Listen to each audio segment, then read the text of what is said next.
কিশোরগঞ্জ আঞ্চলিক passport office ও আশপাশের এলাকায় অভিযান চালিয়ে ২০ জন দালালকে আটক করেছে র্যাব। পরে ভ্রাম্যমাণ আদালতের মাধ্যমে তাদের বিভিন্ন মেয়াদে কারাদণ্ড দেওয়া হয়েছে। ১ ফেব্রুয়ারি রোববার সকালে র্যাব ১৪ সিপিসি ২ কিশোরগঞ্জ ক্যাম্পের সদস্যরা এই অভিযান পরিচালনা করেন। র্যাবের নির্বাহী ম্যাজিস্ট্রেট শাহ মোহাম্মদ জুবায়ের ভ্রাম্যমাণ আদালত পরিচালনা করে এ দণ্ডাদেশ দেন। ভ্রাম্যমাণ আদালত শেষে সাংবাদিকদের তিনি বলেন, অভিযুক্তরা দোষ স্বীকার করায় এবং অপরাধের মাত্রা বিবেচনায় তাদের সর্বনিম্ন ৭ দিন থেকে সর্বোচ্চ ১ মাস পর্যন্ত বিনাশ্রম কারাদণ্ড দেওয়া হয়েছে। তিনি আরও জানান, অভিযান চলাকালে দালালরা র্যাবের সিভিল ফোর্সের সদস্যদের কাছেও অর্থ দাবি করে। এভাবে তারা দীর্ঘদিন ধরে অবৈধভাবে দালালি কার্যক্রম চালিয়ে আসছিল।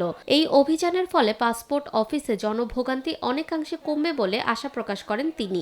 জানেন যে আমরা আজকে আঞ্চলিক পাসপোর্ট অফিস কিশোরগঞ্জে র্যাবের আমাদের স্থানীয় যিনি সিপিসি 1 আছেন তার যে অভিযানিক দল সেটা সহ আমাদের সিপিসি 2 সহ আমাদের সহকারী পরিচালক পাসপোর্ট ওনার সহকারে আমরা একটি মোবাইল কোর্ট অভিযান পরিচালনা করি।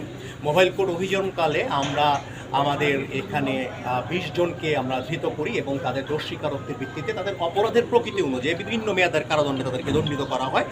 এবং এখানে আসলে আমরা যখন অভিযান পরিচালনা করি আমাদের কাছে তারা এমনও হয়েছে যে তারা নিজেরাই আমাদের সিভিল ফোর্সের কাছে তারা অর্থ দাবি করেছে। এভাবে তারা এই কার্যক্রম পরিচালনা করে আসছে। র্যাব জানায়, পাসপোর্ট অফিসে দায়িত্বরত একজন আনসার সদস্যর সঙ্গে দালালদের সম্পৃক্ততার তথ্য পাওয়া গেছে। বিষয়টি জেলা কমান্ড্যান্টকে অবহিত করা হয়েছে। পাশাপাশি অফিসের কোনো কর্মকর্তা কর্মচারী জড়িত থাকলে তদন্ত সাপেক্ষে তাদের বিরুদ্ধে আইনগত ব্যবস্থা নেওয়া হবে বলে জানানো হয়।